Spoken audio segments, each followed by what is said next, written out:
Welcome to Durham Cathedral's online Quiet Day.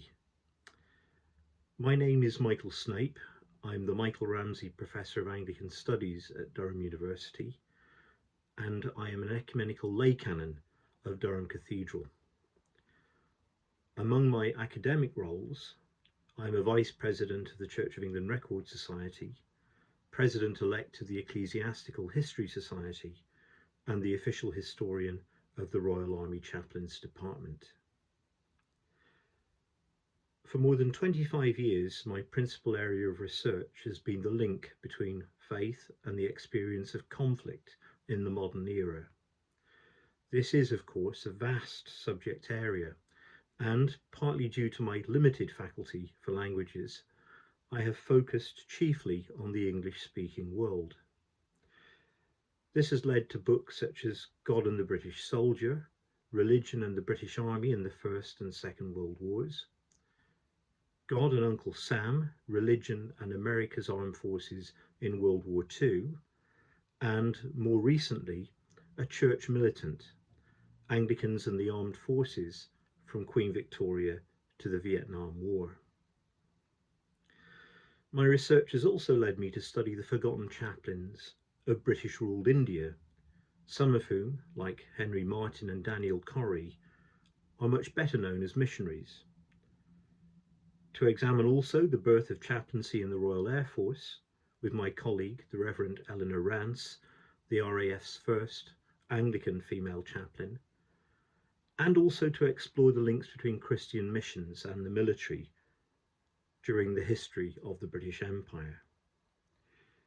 It is unfortunate, as one of my departmental colleagues once quipped, that my expertise, such as it is, tends to attract attention when something quite bad is happening in the world. And it is with a grim awareness of the suffering in Ukraine, in the Middle East, and in dozens of other areas of conflict across the world that I offer some observations and reflections today, and that I join with you in praying for peace, justice, and reconciliation in a world so deeply scarred by the ravages of war and by the attendant manifestations of human sinfulness. When I began my research way back in 1997, a different century, a different millennium, the world seemed to be a very different place. With the end of the Cold War and the expulsion of Saddam Hussein from Kuwait in 1991, it seemed as though a new, rules-based international order, presided over by the United Nations, had the genuine potential to bring enduring order and stability to the world.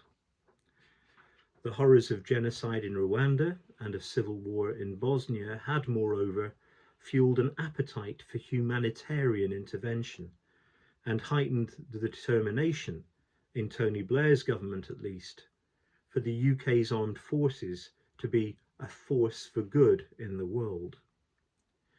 Closer to home, and after 3 decades of seemingly intractable conflict, a road to peace in Northern Ireland seemed to be opening up, that hope being sealed by the Good Friday Agreement of 1998 and its corollaries. In the late 1990s, my research seemed to be a footnote to a bygone age, something of an anachronism, a religious audit of a much darker and bloodier past. In this respect at least, there did seem to be a grain of truth in Francis Fukuyama's famous contention that we had reached the end of history in the inauguration of a new, liberal, progressive world order driven by a confident, democratic and ascendant West. On reflection, it seems that we had prepared for the beginning of a third Christian millennium by building our very own Tower of Babel. And how much has changed in a quarter of a century. Not only have exalted hopes turned to dust, but in this age of social media, the strength of belligerent nationalism and the fatal link between faith and strife, visions of God and insensate violence seem more vivid, even obscene than ever. While a pseudo-sacralized war rages in Ukraine, the largest and bloodiest conflict in Europe since the Second World War, the world is transfixed by ominous developments in the Middle East, and, in the main, is stunned by the energy for slaughter that can still be conjured in the name of faith. Haunted by the long shadow of 9/11, secularized Western culture still shudders at the spectre of jihad and recoils, when aware of them, at scenes of Russian Orthodox clergy solemnly blessing nuclear missiles, a new speciality in a hyper-nationalist church. And despite our vaunted global consciousness and the dizzying power of modern communications, we remain woefully ignorant of or indifferent to those lesser conflicts that do not cause us undue trouble. Amidst war in Europe and turmoil in the Middle East, few have given a thought to what may prove to be the final act of an ethno-religious conflict between Armenia and Azerbaijan, an enduring symbol of 1500 years of tension between the Muslim and the Christian worlds. Elsewhere on our planet, conflict still rages in Syria, in Yemen, in Myanmar, in Niger, Burkina Faso, in Mali, in Sudan. The list, like the tally of their forgotten victims, seems relentless. And here we come to the importance of remembering and of remembrance. It is often said, paraphrasing the Spanish-American philosopher George Santayana, that those who forget their history are condemned to repeat it. However, it could be countered that experience also shows that those who are too attached to the past, or at least their own reading of it, follow a similar path, often with the chilling intent of revisiting old grievances and settling old scores. Anyone familiar with the folkloric histories of Northern Ireland's main communities, or with Vladimir Putin's understanding of the history of the Russian world, or with an Islamist reading of the past millennium, will recognize that sobering fact. Our collective memories, like the work of individual historians, are inevitably selective, though the degree of intentionality may vary. And these narratives are, of course, as much about the present as they are about the past. And the shifting sands of assumptions, agendas, prejudices, and grievances will inflect our understanding and obscure or accentuate critical points of detail as the years pass. They will also insulate us from uncomfortable, perhaps more objective and challenging perspectives. After coming to Durham, I had the good fortune to fall into conversation with Bishop Lyndon Nichols, then Bishop of Huron, but now Primate of the Anglican Church of Canada. Visiting Durham as part of an ARCIC delegation, she mentioned how struck she had been in her ecumenical work by how a sense of dispossession, essentially the loss of church buildings during the Reformation, still lingers in the consciousness of British Roman Catholics. Coming from Canada, with its very different religious history, this was something that was absent from Anglican Roman Catholic dialogue on the other side of the Atlantic. As an English Roman Catholic born and reared in the north of England, I knew instinctively what Linda meant. And I also realized at the same time how distinctly odd this underlying frisson seemed to be half a millennium after the event. This is not, I must emphasize, an attempt to cry "move on" when real and burning injustices remain as a living legacy of the past and as palpable injustices to be remedied. But it does hint at a human propensity to hold fast to old and divisive visions of the past, to cleave to a sense of selfhood that can be obstructive, exclusionary, and, given the right circumstances, even combustible. For over a century now, since November 1919, Great Britain, the British Empire, now the Commonwealth of Nations, and other countries across the world have memorialised the end of the First World War, which at that point was thought to be the bloodiest conflict in history. Inevitably, memorialisation in Britain was profoundly shaped by its Christian heritage, culture, and identity. The term that identified this process, remembrance, a term so familiar to us that it seldom merits scrutiny, went far beyond hazy sentimental recollection.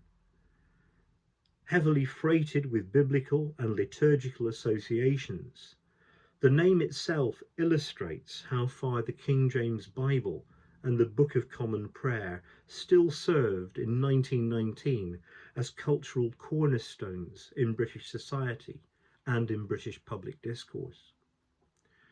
As a term, it also served to point the sacrifice of the Empire's 1 million war dead to the redemptive sacrifice of Christ, even, it was remarked with some degree of discomfort, to elide them in light of a just war waged to end war itself. These tropes and assumptions permeated the developing culture of remembrance, which came to be observed in a new sacralized season of Remembrance Tide. Such assumptions and convictions also found enduring expression in Portland stone.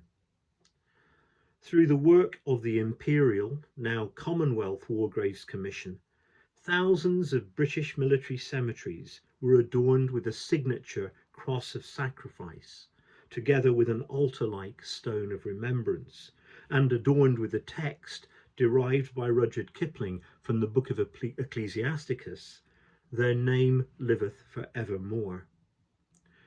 Some war cemeteries were even laid out, quite intentionally, in the form of an open-air church or basilica. In Whitehall and in countless localities across the country, the cenotaph or empty tomb emerged as a new and poignant public landmark, around which communities gathered to rehearse newly minted liturgies of remembrance. And this idiom, improvised, innovative, and even experimental in its original form, prevailed and even prospered in the interwar years, being incorporated wholesale into the commemoration of the Second World War and even subsequent conflicts. Those who visit the Dunkirk Memorial, for example, part of the Commonwealth War Graves Commission Cemetery in Dunkirk town, will be struck by the evocation of a baptistry, by its conjuration of the themes of water and salvation, and by its strong suggestion of a very British exodus. However, and despite its unifying intent, remembrance was, and remains, rather divisive. Besides the objections of the pacifist, the advent of the white poppy, and the more recent agitation of secularists and humanists against the religious elements of remembrance, not even shared and widespread suffering and loss could quite efface, even in the early 1920s, some cherished lines of division. Despite its suggestive name, the design of the cenotaph at Whitehall, intentionally devoid of any Christian inscription or engraving to better commemorate the dead of a multi-faith empire, was in its time the subject of heated public debate and scathing criticism. Its unveiling in November 1920 was even marked by a behind-the-scenes battle of wits between the Archbishop of Canterbury, Randall Davidson, and Britain's first nonconformist Prime Minister, David Lloyd George. On the day of its unveiling, the 11th of November 1920, the saying of the Lord's Prayer and the singing of O God our help in ages past was as much a battle in an ongoing culture war as it was an expression of national piety. The 2-minute silence, another staple of the culture of remembrance, also betrayed underlying tensions. Rather than suggest the irrelevance of religion, as has sometimes been asserted quite wrongly by historians, like the cenotaph at Whitehall, the 2-minute silence reflected religion's enduring significance. The silence meant that Roman Catholics did not have to pray publicly with Protestants, that Presbyterians and nonconformists were not compelled to follow an unwelcome, presumably Anglican liturgy, that praying for the dead, popularized during the course of the war, remained a personal choice, and that Sikhs, Jews, Hindus and Muslims were not obliged to pray with Christians, or indeed vice versa. And politics too obtruded. In Ireland, where remembrance took hold against the backdrop of the Anglo-Irish War and of the turmoil of the subsequent Civil War, remembrance became a cultural and political badge of unionism, an obligation pointedly disdained until the Northern Irish peace process by Irish Republicans. Inevitably, these attitudes towards remembrance simply compounded the island's ancient and besetting confessional divide. In fact, its status as an emblem of Ireland's cultural, political and religious divisions was savagely underlined by the IRA's bombing of the Remembrance Sunday service at Inniskillen in 1987, amid stiff competition, one of the very worst atrocities of the Northern Irish Troubles. And as a major report by the Commonwealth War Graves Commission admitted in 2021, remembrance has often been observed very selectively. As a key agent of remembrance, in the 1920s the Commission fell woefully short of its much touted obligation of remembering all those servicemen and women who died in the First World War in terms of strict equality. As an extensive review of the evidence revealed, the further its work carried it from the shores of Europe, the less likely this principle was observed. Consequently, and whereas the well-trodden cemeteries of the Western Front served as showcases for the Commission's work, many thousands of Indian soldiers who died in Mesopotamia and countless thousands of conscripted porters who died in East and West Africa were treated as unequally in death as they had been in life by the imperial and colonial systems within which the Commission operated. Published, coincidentally perhaps, on the same day as the Commission's rather damning findings, the Church of England report, From Lament to Action, identified history and memory as a future work stream which seeks to address and redress the legacy of a fractured past, noting the way that racism has influenced the process in which we remember and retell our shared history. It seems appropriate, therefore, that the Church that is the custodian of the unknown warrior and much of the fabric of remembrance should now turn its attention to the countless unknown warriors of global majority heritage. Memory, whether collective or individual, popular or academic, is inevitably subjective, manipulable, and contestable. In approaching remembrance, it behooves us to be conscious of how flawed and partial this process has been and remains.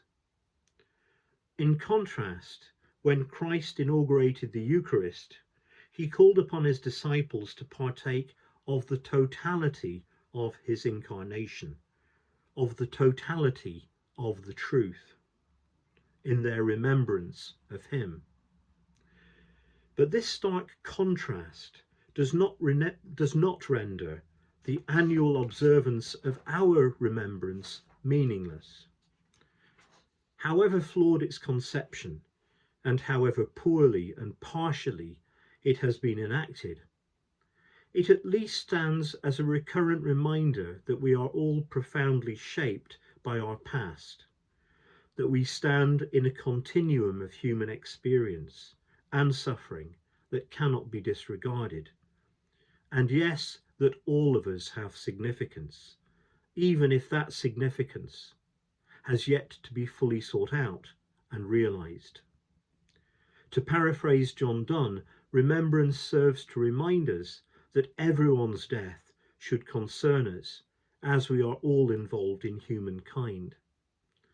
It reminds us also that we are of infinite, invincible concern to God. Last week, and in an illustration of what the work of the Commonwealth War Graves Commission should be, always and everywhere, the remains of a young Scottish soldier were buried in one of its many cemeteries in Belgium. Unearthed by archaeologists and only identified after a long process of painstaking research, 24-year-old Robert Brand was interred 105 years after his death in November 1918. He was buried with full military honours, with members of his family present, and with a military chaplain presiding. On his headstone, like those of almost all of Britain's war dead, and at their discretion, or rather the discretion of their next of kin, was incised a plain cross. In this small act, and amidst a world still racked and shaken by war, we can at least see an intimation of the parable of the lost sheep, and an instantiation of Christ's assurance in the Gospel of Matthew. For everything that is now covered will be uncovered, and everything now hidden will be made clear. Can you not buy 2 sparrows for a penny, and yet not one falls to the ground without your Father knowing? Why, every hair on your head has been counted, so there is no need to be afraid. In this quiet day, and against the background of ongoing conflict in so many parts of the world, let us pray for peace, for a better and fuller understanding of our past, and for a courageous willingness to act on its imperatives in our present.